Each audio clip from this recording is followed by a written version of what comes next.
वाली सीट पे बैठ गए थे दोनों। रास्ते में वो बोल रहे कि हमें कभी चूरू छोड़ दो, सालासर छोड़ दो, हिसार छोड़ दो।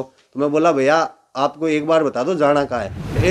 ऐसी कोई आवाज़ भी नहीं होने दिया। उन लोगों ने भी आराम से बात कर रहे थे और वो हरियाणवी लैंग्वेज में बोल रहे थे। मैं पूछ भी रहा था कि आप इधर क्यों आए हो। मैंने न्यूज़ देखी थी, वीडियो देखे थे स्टेटस पे, तो स्टेटस को जैसे जूम किया तो मुझे लगा कि ये तो रात वाले लड़के हैं जिनको ड्रॉप किया था।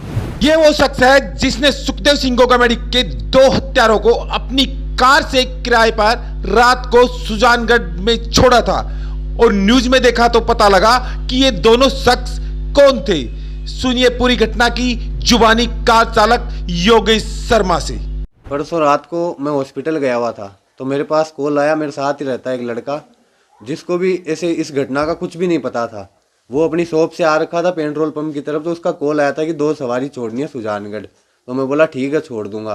फिर मैं घर पे आके वाइफ को ड्रॉप करके हम हॉस्पिटल गए हुए थे। ड्रॉप करके फिर वापस गया था तो वहाँ से वो पीछे वाली सीट पे बैठ गए थे दोनों।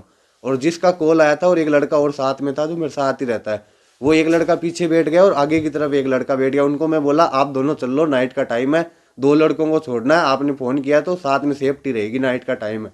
तो हम चले गए।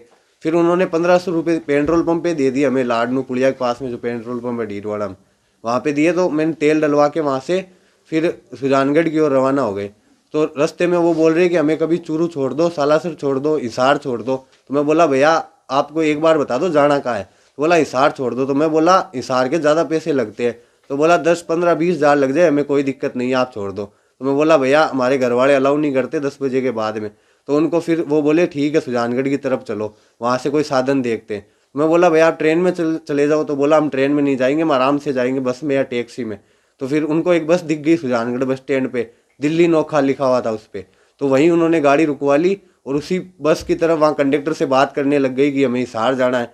तो उनको वो बोला कि हिसार तो नहीं जाएंगे। तो फिर वो धारोड़ा की ऐसी कुछ बात करने लग गए। तो आपको कहीं कोई आभास नहीं हुआ कि इतने बड़े अपराधी इतना बड़ा अपराध करके आए हुए? नहीं सर, ऐसी कोई आवाज़ भी नहीं होने दिया। उन लोगों ने भी आराम से बात कर रहे थे और वो हरियाणवी लैंग्वेज में बोल रहे थे। मैं पूछ भी रहा था कि आप इधर क्यों आए हो, एकदम नॉर्मली फ्रेंडली बात करते हुए जा रहे थे।